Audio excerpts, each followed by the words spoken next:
Everyone good morning আৰু ভিডিঅ'টো এতিয়া ষ্টাৰ্ট কৰিছোঁ নহ'লেতো এনেকৈ ৰৈ যাব গতিকে সেইকাৰণে আৰু এতিয়া 10টামান বাজিলে মুনুক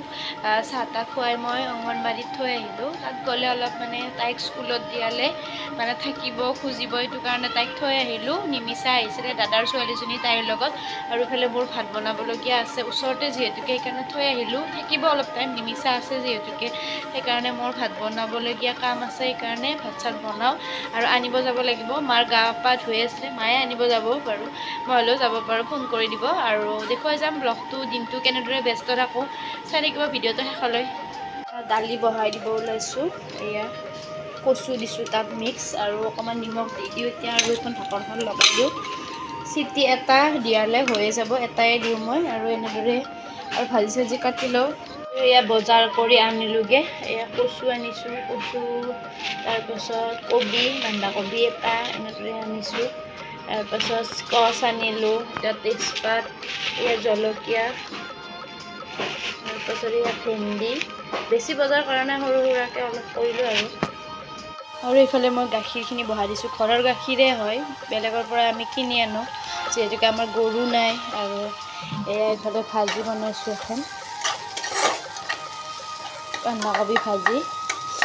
আৰু এইফালে দালি বহাই দিছোঁ আৰু এনেতে মানুহজনে চিকেন আনিলে আৰু 12টামান বজাত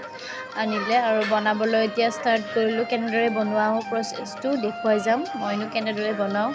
সেইকাৰণে চাই থাকিব ভিডিঅ'টো আপোনালোক সকলোৱে এইবাৰ মাংসখিনি প্ৰথমে ফ্ৰাই কৰিলেও নহ'লে টান টান হৈ থাকিব এইটো কাৰণে মাংসখিনি ফ্ৰাই কৰি হোৱাৰ পাছত টান হৈ যাব আৰু ভাল লাগে খাবলৈ এতিয়া ফ্ৰাই কৰা অলপ হোৱাৰ পাছতে মই পিঁয়াজখিনি দি দিছোঁ লগে লগে পিঁয়াজ আগতে দিলে পুৰি যাব সেইকাৰণে এনেদৰে বনাবলৈ চেষ্টা কৰিছোঁ আৰু এতিয়া আলু চালু কাটি থৈ দিছোঁ আলু দি আৰু নিমখ হালধি দি পেলাই এতিয়া অলপ টাইম লৰাই থাকিম তেতিয়া নিমখ হালধিৰ চেণ্টটো সোমাই যাব এনেদৰে অলপ টাইম লৰাই আছোঁ আৰু লৰাই হোৱাৰ পাছতে আৰু বিলাহী কাটি থৈ দিছোঁ আনফালে আকৌ ঢাকনিখন অলপ টাইম লগাই থৈ দিছোঁ তাৰপাছত আদা নহৰু জলকীয়াটো পাছত দি দিম মুনুৱে খাব যিহেতুকে এনেকৈ বনাইছোঁ এয়া অলপ টাইম গুচাই ভাজি আছোঁ বিলাহী চিলাহীখিনিও দি দিলোঁ গোটেইখিনি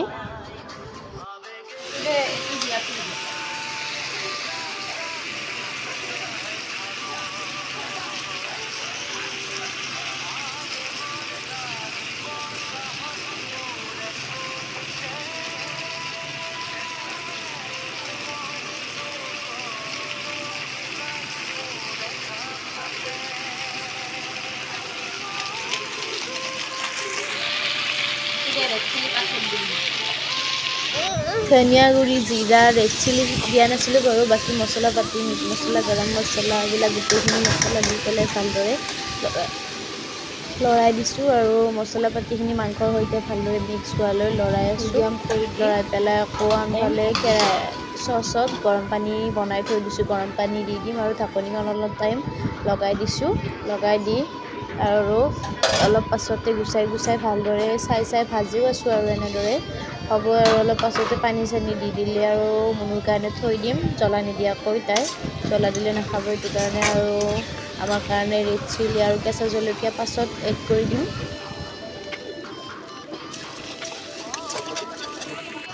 আৰু এই আমাৰ ৰেডি হৈ গ'ল আঞ্জা গেছ অফ কৰি দিলোঁ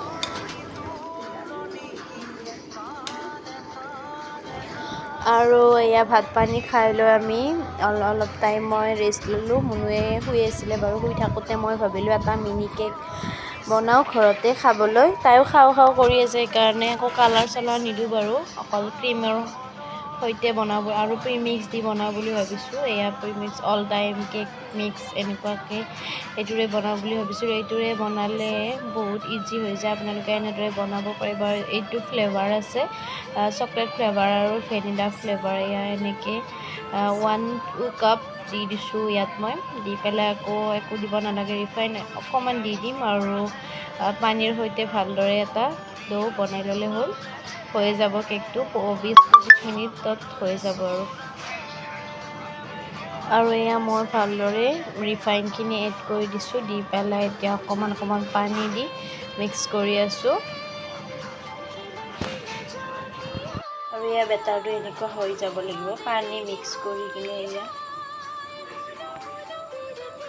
এতিয়া বহাই দিওঁ। আৰু ইফালে মোৰ বেটাৰটো এয়া দি দিছোঁ মই।